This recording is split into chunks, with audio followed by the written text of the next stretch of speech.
আমার গায়ে হাত দেওয়া শুরু করে দিল। তো আমি আস্তে করে বলতেছি যে দেখেন হাত সরান, এগুলো কিন্তু ঠিক না। রক্ষক যখন ভক্ষক তখন নিরাপত্তা থাকবে কোথায়? আখিরাতের ভয় দেখিয়ে ছাত্রীকে ধর্ষণ করতেন বড় হুজুর। জোরপূর্বক বাজে আচরণ করছে, শারীরিক সম্পর্ক করতে চাইছে আর কি। নারায়ণগঞ্জ সদর উপজেলার ফতুল্লা ভাইঘরে দারুল হুদা মহিলা মাদ্রাসা যৌন হয়রানির অভিযোগে গ্রেপ্তার প্রধান শিক্ষক বড় হুজুর খ্যাত মোস্তাফিজুর রহমানের ব্যাপারে চাঞ্চল্যকর তথ্য পেয়েছে র্যাব।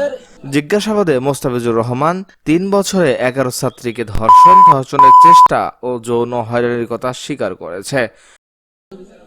সুস্থ বিসর্জন হয়, মেয়েটার জন্য ভালো বিচার পাই আমরা। আর এই ক্ষেত্রে সে আখিরাতের ভয়সহ নানা ধরনের ভুয়া ফতোয়া ব্যবহার করত।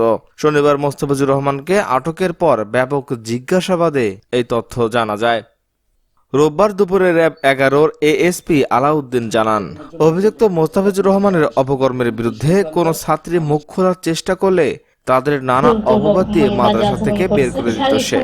এভাবেই সে বিভিন্ন বয়সী ছাত্রীদের নানা কৌশলে ধর্ষণ করত। সে ছাত্রীদের কখনো আখিরাতের ভয় দেখিয়ে, কখনো হুজুরের কথা শোনা ফরজ, না শুনলে গোনাহ হবে এবং জাহান্নামে যাবে এরকম নানা ফতোয়ার মাধ্যমে তাবিজ করে পাগল করা বা পরিবারের ক্ষতি করার কথা বলে ছাত্রীদের ধর্ষণ করতেন তিনি। এমনকি তার ৮ বছর বয়সী নিকটাত্মীয় যে মাদ্রাসায় পড়ত তাকেও তিনি ছাড়েননি।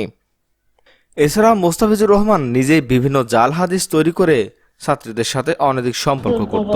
তিনি বলতেন, হুজুরের সাথে এসব করলে কোনো পাপ হবে না। প্রাথমিক জিজ্ঞাসাবাদে মোস্তাফিজুর রহমান ৬ জনের সাথে এসব করার ঘটনা স্বীকার করেছেন। দর্শক, এমন শিক্ষকের কি শাস্তি আপনারা আশা করছেন? অবশ্যই কমেন্ট করে জানাবেন আপনাদের মূল্যবান মতামত।